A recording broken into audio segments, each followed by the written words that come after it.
Alright folks, let's dive into one of the most decisive campaigns of the American Civil War, Sherman's March to the Sea.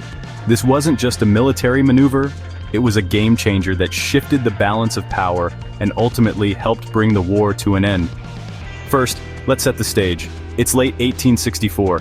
The Union has been struggling to gain a definitive upper hand against the Confederacy. Enter General William Tecumseh Sherman.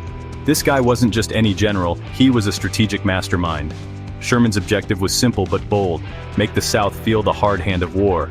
Sherman's army set out from Atlanta on November 15, 1864. With about 62,000 men, Sherman's force spread out over a 60-mile-wide front, cutting a path of destruction through Georgia.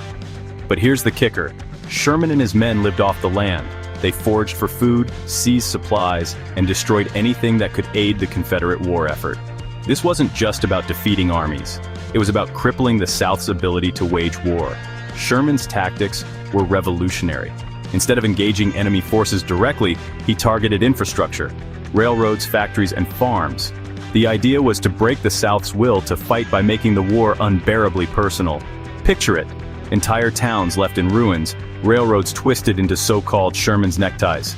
It was psychological warfare as much as it was military strategy.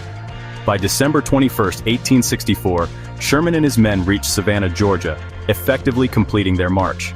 Sherman wired President Lincoln, presenting the city of Savannah as a Christmas gift. This wasn't just a symbolic victory, it was a massive blow to Confederate morale and resources. Let's talk numbers for a second. Sherman's men covered around 300 miles in just over a month. They caused an estimated $100 million in property damage, about $1.5 billion in today's dollars. And all of this was achieved with minimal Union casualties. That's efficiency in warfare, folks. Sherman's march to the sea demonstrated the power of total war. It wasn't just about winning battles. It was about breaking the enemy's spirit and capacity to fight. This campaign was a turning point that hastened the end of the Civil War, leading to the eventual surrender of Confederate forces in 1865. So there you have it. Sherman's march wasn't just a military campaign, it was a masterstroke of strategic and psychological warfare.